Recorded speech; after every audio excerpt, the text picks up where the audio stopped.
Hi hello everyone, ಎಲ್ಲರೂ ಹೇಗಿದ್ದೀರಾ? ಎಲ್ಲರೂ ಚೆನ್ನಾಗಿದ್ದೀರಾ ಅನ್ಕೋತೀನಿ. ನಾನು ಕೂಡ ತುಂಬ ಚೆನ್ನಾಗಿದ್ದೀನಿ. Welcome back to my channel. So ತುಂಬ ದಿನಗಳಾದಮೇಲೆ ವ್ಲಾಗ್ನ ಮಾಡ್ತಾಯಿದ್ದೀನಿ. ಕಂಟಿನ್ಯೂಸ್ ಆಗಿ ಮಾಡೋಣ ಅಂತ ಅನ್ಕೋತೀನಿ, ಬಟ್ ಆಗ್ತಾಯಿಲ್ಲ. ಅದು ಕೆಲಸಗಳು ಬರ್ತಾನೆ ಇದೆ. ಮತ್ತು ಇನ್ನೊಂದು ಏನಂದರೆ, ನಂದು ಚಾನಲ್ ಏನೋ ಸ್ವಲ್ಪ ಪ್ರಾಬ್ಲಮ್ ಆಗಿತ್ತು. ಅದೇ ನಾನು ಲಾಸ್ಟ್ ಟೈಮೇ ಹೇಳ್ದಂಗೆ ಅದು ವೀಡಿಯೋಸ್ನ ನಾನು ಅಪ್ಲೋಡ್ ಮಾಡೋದಕ್ಕೆ ಆಗ್ತಾನೆ ಇರಲಿಲ್ಲ. ಅದೇನಂತ ಗೊತ್ತಿಲ್ಲ. ಮತ್ತೆ ತಿರ್ಗಾ ಇನ್ನೊಂದು ಚಾನಲೆಲ್ಲ ಓಪನ್ ಮಾಡಿ ಮಾಡೋಣ ಅಂತಂದರೆ ಮತ್ತೆ ಅದೆಲ್ಲ ಸುಮ್ಮನೆಲ್ಲ ಇದಾಗುತ್ತೆ. ಸೊ ನಂದು ಓಲ್ಡ್ ಮೆಮೊರೀಸ್ ಎಲ್ಲ ಹೊಟ್ಟೋದಂಗೆ ಆಗುತ್ತೆ. ಸೊ ಅದಕ್ಕೋಸ್ಕರ ಬೇಡ, ಇದನ್ನೇ ಕಂಟಿನ್ಯೂ ಮಾಡೋಣ ಅಂತ ಅಂದ್ಬಿಟ್ಟು ಮತ್ತೆ ಸರಿ ಆಯಿತು. ಸೊ ಹಂಗಾಗಿ ವ್ಲಾಗ್ನ ಮಾಡ್ತಾಯಿದ್ದೀನಿ. ಇದು ಬಂದು ಟ್ಯೂಸ್ಡೇ ವ್ಲಾಗ್ ಆಗಿರುತ್ತೆ. ಮಾರ್ನಿಂಗು ಎಲ್ಲ ಕೆಲಸ ಎಲ್ಲ ಮುಗಿಸಿ, ಟಿಫನ್ ಎಲ್ಲ ಮುಗಿಸಿ, ಬೆಳಗ್ಗೆನೇ ನೋಡಿ ಸ್ಯಾರಿ ಪ್ರಿಪ್ಲೇಟಿಂಗ್ ಮಾಡೋಣ ಅಂತ ಕೂತ್ಕೊಂಡಿದ್ದೀನಿ. ಒಂದು ಕ್ಲೈಂಟ್ದು ನನಗೆ ಬುಕ್ಕಿಂಗ್ ಆಗಿದೆ, ಗ್ರೂಪ್ ಪ್ರವೇಶ ಮೇಕಪ್ದು ಬುಕ್ಕಿಂಗ್ ಆಗಿದೆ. ಸೊ ಹಂಗಾಗಿ ಅವ್ರದ್ದು ಮೂರು ಸ್ಯಾರಿ ಕೊಟ್ಟಿದ್ದರು. ಅದನ್ನು ಪ್ರಿಪ್ಲೇಟಿಂಗ್ ಮಾಡಿ ಇಟ್ಕೊಂಡ್ಬಿಟ್ರೆ ಮೇಕಪ್ ಮಾಡೋದಕ್ಕೆ ಹೋಗಿ ಸರಿ ಹೋಗುತ್ತೆ ಅಂತ ಅಂದ್ಬಿಟ್ಟು ಎಲ್ಲ ಮಾಡ್ಕೊತಾ ಇದ್ದೀನಿ. ಎಲ್ಲ ಕೆಲಸ ಎಲ್ಲ ಮುಗೀತು ಆಲ್ಮೋಸ್ಟು. ನಾನೇನಾದರೂ ಈ ಕೆಲಸದಲ್ಲಿ ಏನಾದರೂ ಬಂತು ಅಂದರೆ ಇದೆಲ್ಲ ಸ್ವಲ್ಪ ಪೇಷನ್ಸಿಂದ ಮಾಡಬೇಕು. ಹಂಗಾಗಿ ಬೇಗ ಬೇಗ ಮನೆ ಕೆಲಸ, ಟಿಫನ್ನು, ಅಡುಗೆ ಎಲ್ಲ ರೆಡಿ ಮಾಡಿಟ್ಟು ಆಮೇಲೆ ಈ ಕೆಲ್ಸಕ್ಕೆ ಬಂದು ಕೂತ್ಕೋತೀನಿ. ಬೆಳಗ್ಗೆ ಆಲ್ರೆಡಿ ಟೈಮ್ 11 ಗಂಟೆ ಆಗೋಗಿತ್ತು. ಎಷ್ಟು ಬೇಗ ಬೇಗ ಮಾಡೋಣ ಅಂತ ಅಂದ್ರೂ ಟೈಮ್ ಆಗೇ ಹೋಗುತ್ತೆ. ಈ ನಡುವೆ ಅಂತೂ ನನಗೆ ಹೆಂಗೆ ಆಗೋಗಿದೆ ಅಂದರೆ, ಟೈಮ್ ಹೋಗೋದೇ ಗೊತ್ತಾಗ್ತಾಯಿಲ್ಲ. ಯಾವ ರೀತಿ ಎಷ್ಟು ಫಾಸ್ಟಾಗಿ ಹೋಗ್ತಾಯಿದೆ ಅಂದರೆ ಅಷ್ಟು ಫಾಸ್ಟಾಗಿ ಹೋಗ್ತಾಯಿದೆ. ಇರಲಿ, ಹೆಂಗೆ ಹೋಗುತ್ತೋ ಹಂಗೆ ಹೋಗಲಿ. ಸೊ ಸ್ವಲ್ಪ ಬ್ಯುಸಿ ಇದ್ರೇ ಮೈಂಡು ಫ್ರೀ ಆಗಿರುತ್ತೆ. ಆದಷ್ಟು ಬ್ಯುಸಿಯಾಗಿರೋದಕ್ಕೆ ನಾನು ಇಷ್ಟಪಡ್ತೀನಿ. ಸೊ ನೀವು ಯಾವ ರೀತಿ ಎಲ್ಲ ಇರಬೇಕು ಅಂತ ಅನ್ಕೋತೀರಾ ಅಂತ ಪ್ಲೀಸ್ ಕಮೆಂಟ್ ಮೂಲಕ ತಿಳಿಸಿ. ಹಾಗೆಯೇ ಎಲ್ಲ ಕೆಲಸ ಎಲ್ಲ ಮುಗ್ದಿತ್ತಲ್ವ, ಸರಿ ಸ್ಯಾರಿ ಪ್ರಿಪ್ಲೇಟಿಂಗ್ ಮಾಡ್ಕೊಂಬಿಡೋಣ ಅಂತ ಒಂದು 2-3 ಡೇಸ್ ಬ್ಯಾಕೆ ನಾನು ಎಲ್ಲ ಪ್ರಿಪ್ಲೇಟಿಂಗ್ ಮಾಡ್ಕೋತಾ ಇದ್ದೀನಿ. ಇದು ನಮ್ಮ ಕ್ಲೈಂಟು ಅಂದರೆ ನನ್ನ ಫ್ರೆಂಡೇ. ಅವ್ರ ಮನೆಯದು ಗ್ರೂಪ್ ಪ್ರವೇಶ ಇತ್ತು. ಸೊ ಹಂಗಾಗಿ ಅವರು ಪ್ಯಾಕೇಜಲ್ಲಿ ಬುಕ್ ಮಾಡ್ಕೊಂಡಿದ್ರು ನನ್ನ ಹತ್ರ. ಸೊ ಸೆಲೂನ್ ಸರ್ವಿಸಸ್ಸು ಮತ್ತು ಮೇಕಪ್ಪು ವಿತ್ ಎಲ್ಲ ಸೇರಿ ಪ್ಯಾಕೇಜಲ್ಲಿ ಬುಕ್ ಮಾಡ್ಕೊಂಡಿದ್ರು. ಹಂಗಾಗಿ ಅದು ಸ್ಯಾರಿ ಪ್ರಿಪ್ಲೇಟಿಂಗ್ ಮಾಡ್ಕೊಂಡ್ಬಿಟ್ರೆ ಮತ್ತೆ ಈಸಿ ಆಗುತ್ತೆ ಅಂತ ಅಂದ್ಬಿಟ್ಟು ಅದೆಲ್ಲ ನಾನು ಮಾಡ್ಕೋತಾ ಇದ್ದೆ. ಅದು ಒಂದು 3 ಸ್ಯಾರಿ ಕೊಟ್ಟಿದ್ದರು. ಅದನ್ನು ಕೂಡ ಪ್ರಿಪ್ಲೇಟಿಂಗ್ ಮಾಡ್ಕೋತಾ ಇದ್ದೆ. ಇನ್ನೊಂದು ಏನಂದರೆ, ಈ ಸ್ಯಾರಿ ಪ್ರಿಪ್ಲೇಟಿಂಗ್ ಎಲ್ಲ ಮಾಡಿದಾಗ ಅರ್ಜೆಂಟ್ ಮಾಡೋದಕ್ಕಾಗಲ್ಲ. ಯಾಕಂದರೆ ತುಂಬ ಕಾಸ್ಟ್ಲಿ ಸ್ಯಾರೀಸ್ ಇರುತ್ತೆ, ನಮ್ಮನ್ನು ನಂಬಿ ಕೊಟ್ಟಿರ್ತಾರೆ. ಸೊ ಹಂಗಾಗಿ ನಾವು ಅದನ್ನ ನೀಟಾಗಿ ನೋಡಿಕೊಂಡು ಮಾಡಬೇಕಾಗುತ್ತೆ. ಮತ್ತು ನಾವು ಅದನ್ನು ಕೆಲವೊಬ್ರಿಗೆ ಸ್ವಲ್ಪ ಎಮೋಷನ್ಸ್ ಇರುತ್ತೆ ಸ್ಯಾರಿ ಮೇಲೆಲ್ಲ. ನಮ್ಗೆ ಇದೇ ಥರ ಸ್ಯಾರಿ ಬೇಕು, ತುಂಬ ಆಸೆಪಟ್ಟು ಎಲ್ಲಿಂದನೋ ತೊಗೊಂಡು ಬಂದಿರ್ತಾರೆ. ಸೊ ಅದಕ್ಕೋಸ್ಕರ ನಾನು ಇಂಥ ವಿಚಾರದಲ್ಲೆಲ್ಲ ಸ್ವಲ್ಪ ಅರ್ಜೆಂಟ್ ಮಾಡೋದಕ್ಕೆ ಹೋಗಲ್ಲ. ಆರಾಮಾಗಿ ಫ್ರೀ ಮೈಂಡಿಂದ ಮಾಡ್ಕೊತೀನಿ. ಸ್ವಲ್ಪ ಲೇಟ್ ಆದರೂ ಪರವಾಗಿಲ್ಲ.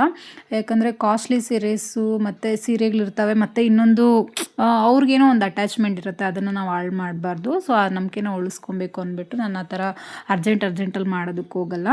ಹಾಗೆಯೇ ಟೈಮ್ ಕೂಡ ಆಗೋಗಿತ್ತು. ನಾನು 11 o'clockಗೆ ಸ್ಟಾರ್ಟ್ ಮಾಡಿದ್ದಲ್ವಾ. ಇದು ಒಂದು ಸ್ಯಾರಿ 3 ಸ್ಯಾರಿ ಕೊಟ್ಟಿದ್ದರು. 2 ಸ್ಯಾರಿ ಮುಗಿಸ್ಕೊಂಡೆ, 3 ಸ್ಯಾರಿನೂ ಪಿನ್ ಮಾಡಿ ಇಟ್ಕೊಂಡು 2 ಸ್ಯಾರಿ ಮುಗಿಸ್ಕೊಂಡೆ. ಯಾಕಂದರೆ ನನ್ನ ಮಗಳಿಗೆ 2:15ಗೆ ಸ್ಕೂಲ್ ಬಿಡ್ತಾರೆ, ಅಷ್ಟರಲ್ಲಿ ನಾನು ಕರ್ಕೊಂಬರಬೇಕು. ಸೊ ಅಷ್ಟರಲ್ಲಿ ನನ್ನ ಟಾರ್ಗೆಟ್ ಇತ್ತು 2 ಸ್ಯಾರಿ ಕಂಪ್ಲೀಟಾಗಿ ಮಾಡಿಬಿಟ್ಟು ಆಮೇಲೆ 1 ಸ್ಯಾರಿ ಪಿನ್ ಮಾಡಿಕೊಂಡು ಆಮೇಲೆ ಬಂದು ಮಾಡ್ಕೊಳ್ಳೋಣ ಅಂತ ಪ್ಲ್ಯಾನ್ ಮಾಡಿಕೊಂಡು ಬೇಗ ಬೇಗ ಬೇಗ ಬೇಗ ಮಾಡ್ಕೊತಾ ಇದ್ದೆ. ಈ ಥರನೇ ಹೋಗ್ತಾ ಇದೆ ದಿನಗಳು. ಯಾವ ರೀತಿ ಹೋಗ್ತಾ ಇದೆ ಅಂತಲೇ ಗೊತ್ತಾಗ್ತಾ ಇಲ್ಲ ನನಗೆ, ಅಷ್ಟು ಫಾಸ್ಟಾಗಿ ಹೋಗ್ತಾ ಇದೆ ದಿನಗಳು. ಸೊ ಈ ರೀತಿ ಇರಬೇಕು ಅಂತ ತುಂಬ ದಿನದಿಂದ ಅಂದ್ಕೊಂಡಿದ್ದೆ ನಾನು. ಇದೇ ಥರ ಬ್ಯುಸಿಯಾಗಿರಬೇಕು, ಫ್ರೀನೇ ಇರಬಾರ್ದು ಅಂತಂದ್ಬಿಟ್ಟು ಅಂದ್ಕೊತಾ ಇದ್ದೆ. ಸೊ ದೇವ್ರ ದಯೆ ನನಗೆ ಅದೇ ಥರ ಬ್ಯುಸಿ ರೊಟೀನೇ ಬರ್ತಾ ಇದೆ. ಸೊ ಹಂಗೇ 2 ಸ್ಯಾರೀಸ್ ನಾನು ಏನು ಅಂದ್ಕೊಂಡಿದ್ದು, 2 ಸ್ಯಾರೀಸ್ ಮುಗಿಸ್ಕೊಂಡು ಸ್ಕೂಲಿಗೆ ಹೋಗಿ ನನ್ನ ಮಗಳನ್ನ ಕರ್ಕೊಂಡು ಸ್ವಲ್ಪ ತರಕಾರಿ ಮನೆಗೆ ತೊಗೊಂಬರ್ಬೋದಿತ್ತು. ಅದನ್ನು ಕೂಡ ತೊಗೊಂಡು ಮನೆಗೆ ಬಂದೆ.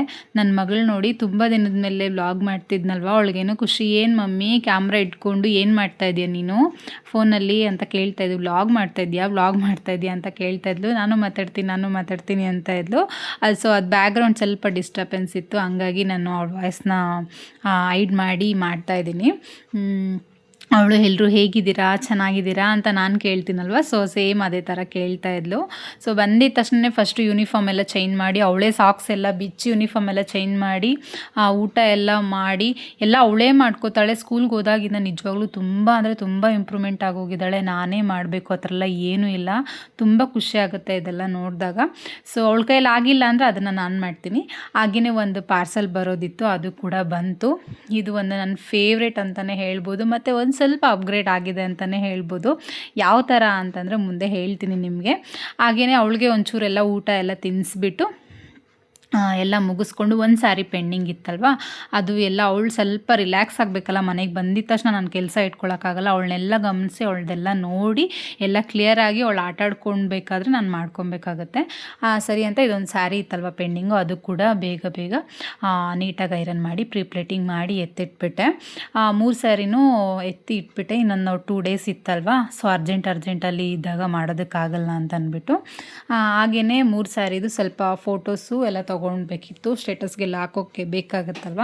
ಸೊ ಹಂಗಾಗಿ ಫೋಟೋಸು ವೀಡಿಯೋಸ್ ಎಲ್ಲ ತೊಗೊಂಡು ನೀಟಾಗಿ ಅದಕ್ಕೆ ನಾನು ಸೈಡಲ್ಲಿ ಪಿನ್ ಮಾಡ್ಕೋತಾ ಇದ್ದೆ. ಅದು ಬಿಚ್ಚೋಗಬಾರ್ದು ಮತ್ತು ಕ್ಲೈಂಟಿಗೆ ಈಸಿಯಾಗಿ ಇದು ಮಾಡೋದಕ್ಕಾಗಲಿ ಅಂತ ಅಂದ್ಬಿಟ್ಟು. ಇನ್ನೊಂದು ಬ್ಯಾಗಲ್ಲಿ ಹಾಕಿ ತೆಗ್ದು ಎಲ್ಲ ಮಾಡ್ತಾ ಇರ್ತೀವಲ್ಲ, ಅದು ಐರನ್ ಎಲ್ಲ ಬಿಚ್ಕೋಬಾರ್ದು ಅಂತ ಅಂದ್ಬಿಟ್ಟು ಆ ಥರ ಸೈಡೆಲ್ಲ ಪಿನ್ ಮಾಡಿಕೊಂಡು ನೀಟಾಗೆಲ್ಲ ಎತ್ತಿಟ್ಕೋತಾ ಇದ್ದೆ.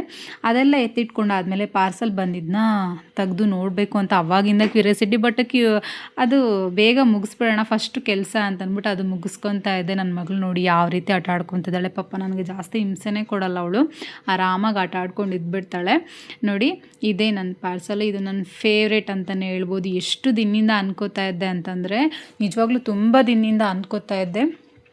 ಸೊ ಒಂದು ಮೇಕಪ್ ಆರ್ಟಿಸ್ಟ್ಗೆ ತನ್ನ ಒಂದು ಮೇಕಪ್ ವ್ಯಾನಿಟಿ ಆಗಿರ್ಬೋದು, ಪ್ರಾಡಕ್ಟ್ಸ್ ಆಗಿರ್ಬೋದು, ಇನ್ನೂ ಇಂಪ್ರೂವ್ಮೆಂಟ್ ಮಾಡ್ಕೋಬೇಕು, ಇನ್ನೂ ಡೆವಲಪ್ ಮಾಡ್ಕೋಬೇಕು ಅಂತಂದ್ಬಿಟ್ಟು ತುಂಬ ಆಸೆ ಇರುತ್ತೆ. ಅಪ್ಗ್ರೇಡ್ ಆಗಬೇಕು ಅಂತ ತುಂಬ ಪ್ರತಿಯೊಂದು ಮೇಕಪ್ ಆರ್ಟಿಸ್ಟ್ಗಳದ್ದು ಆಸೆ ಇರುತ್ತೆ.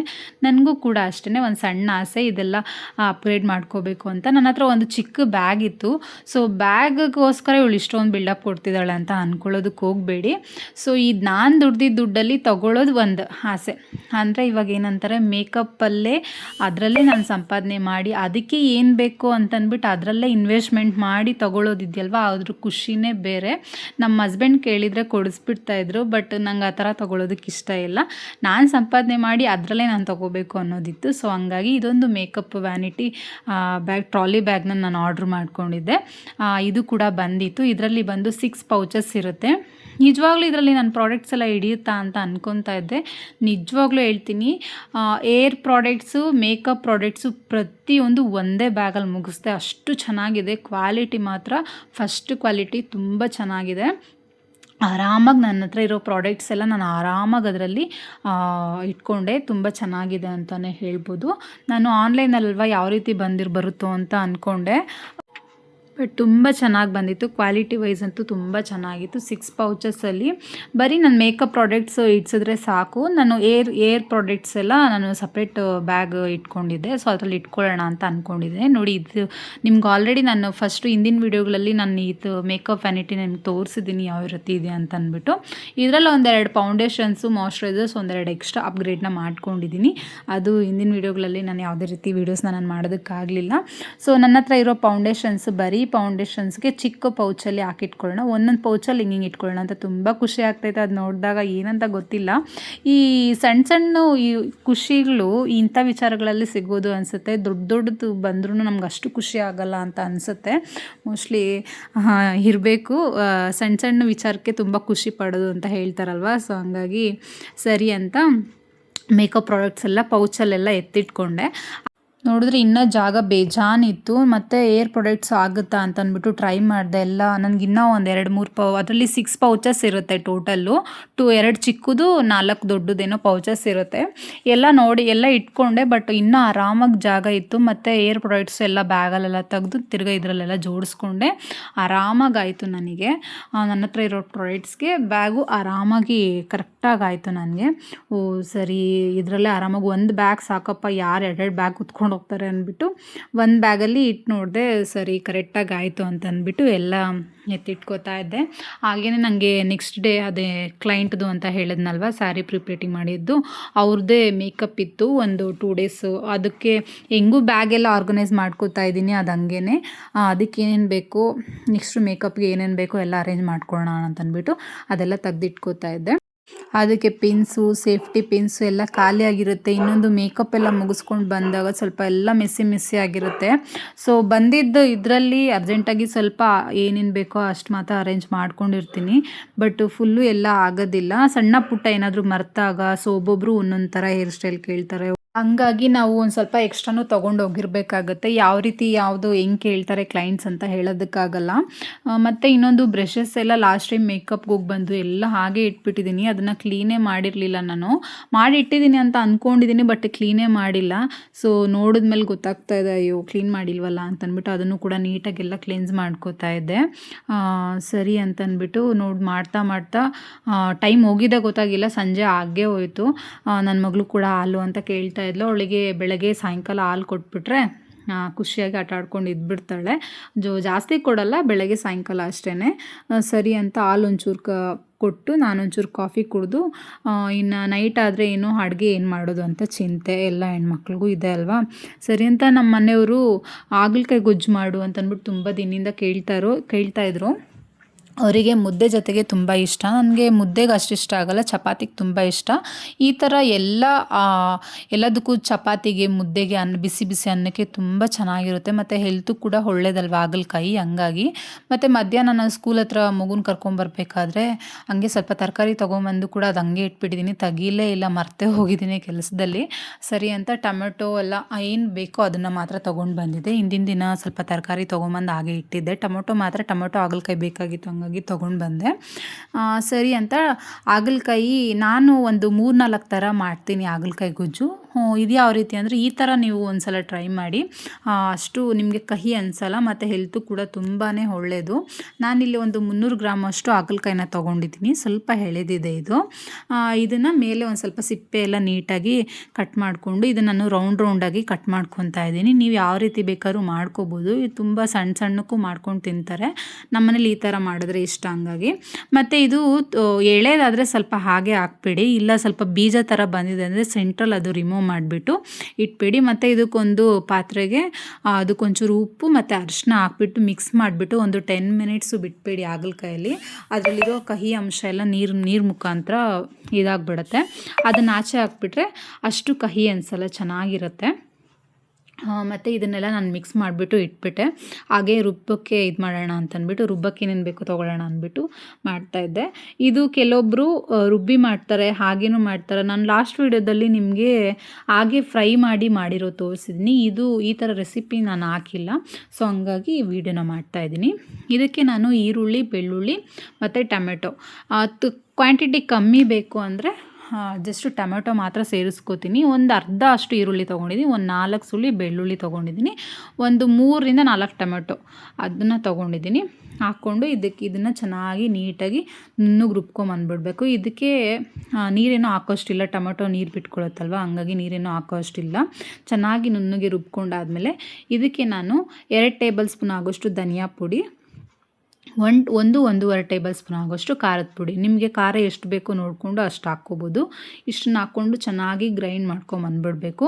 ಇದಿಷ್ಟೇ ಮಸಾಲೆ. ಸೊ ಇದನ್ನು ಬೇಕಾದ್ರೆ ಫ್ರೈ ಮಾಡಿ ಕೂಡ ಹಾಕ್ಕೋಬೋದು, ಇಲ್ಲ ಆಮೇಲೆ ಮಸಾಲೆನ ಎಣ್ಣೆಲಿ ಫ್ರೈ ಮಾಡಿಕೊಂಡ್ರು ಅದು ಓಕೆ, ಅದು ಚೆನ್ನಾಗಾಗುತ್ತೆ. ನಮ್ಮ ಮನೇಲಿ ಸ್ವಲ್ಪ ಹುಳಿ, ಖಾರ, ಕಹಿ ಈ ಥರ, ಹುಳಿ ಅಷ್ಟು ಇಷ್ಟಪಡಲ್ಲ, ಕಹಿ ಮತ್ತು ಖಾರ ಈ ರೀತಿ ಇಷ್ಟಪಡ್ತಾರೆ. ಸ್ವೀಟು, ಹುಳಿ ಎಲ್ಲ ಅಷ್ಟು ಇಷ್ಟಪಡಲ್ಲ ನಮ್ಮ ಮನೇಲಿ. ಸ್ವೀಟ್ ತಿನ್ನೋದೇ ಇಲ್ಲ ಬಿಡಿ, ಸ್ವೀಟ್ ಅಂದರೆ ಅವ್ರಿಗೆ ಆಗೋದೇ ಇಲ್ಲ. ನನ್ನ ಮಗಳು ಅಷ್ಟೇ, ನಮ್ಮ ಮನೆಯವರು ಅಷ್ಟೇ, ಇಬ್ಬರು ಸೇಮು.